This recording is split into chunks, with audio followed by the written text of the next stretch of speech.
Hello, friends. I just want to offer a little teaching regarding John the Baptist for us with Mother Church. She places John the Baptist before us, and I love this teaching.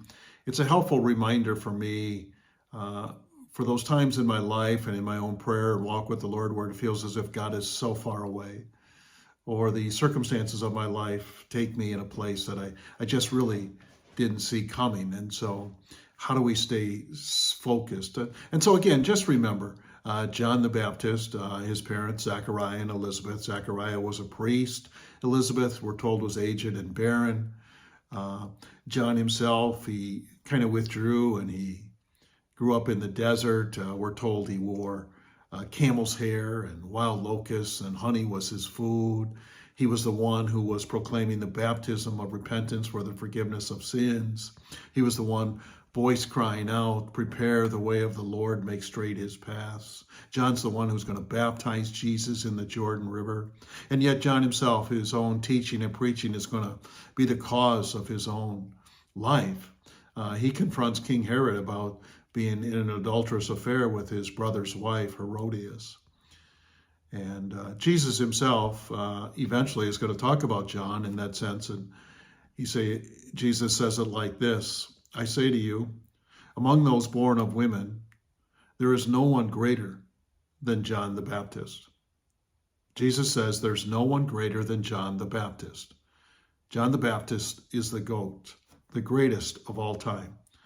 And then a little bit farther along in another incident in Matthew's gospel, when Jesus heard that John had been taken into custody, he withdrew to Galilee. He left Nazareth and went and lived in Capernaum.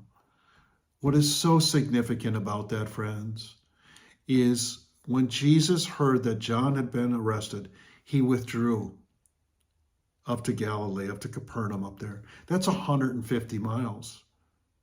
150 miles from Portage puts us in Chicago. Like, Jesus went so far out of his way. So here's John, 150 miles away. And when you're in prison at that point, you're relying simply on the goodness and generosity of others, and particularly for him, his disciples, to bring him food. But so that whole teaching around, have you ever felt that God is so far away? Have you ever felt like as if you're crying out and like you're wondering, does God even hear my prayer? Or like you're in your greatest need and you feel as if God is so distant. So here's John. Now, when John, who was in prison, heard about the deeds of the Messiah, he sent his disciples to ask him, "Are you the one who is to come? Or should we expect someone else?" Did you catch that? John's feeling as if God is so far away. John is hearing these reports about what Jesus, this rabbi, this teacher, this preacher, this miracle worker is about. And John feels as if God is so far away. And Jesus says to the disciples who come with this question, "Go back and report to John what you hear and see. Namely, the blind receive their sight, the lame walk, those who have leprosy are cleansed, the deaf hear, and the dead are raised." And then they're on their way back. And then Jesus says this comment. He offers a blessing. Blessed is anyone, and that's anyone, that's you, that's me, that's those throughout the ages who feel as if God is so far away, or as if they're hanging on to God, but yet they're not sure that God is hanging on to them. Jesus says it like this: blessed is anyone who does not stumble on account of me. There's a blessing attached to not stumbling on account of me. Namely, perhaps God's not going to act in the time that we think, in the way that we think, or the circumstances that we would envision it to be.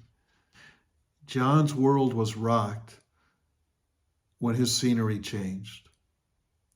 When his scenery changed, his serenity changed. Is that true in your story? The invitation, friends, and this is one of those preaching points that has helped me at so many times. Never confuse the silence of God with the absence of God.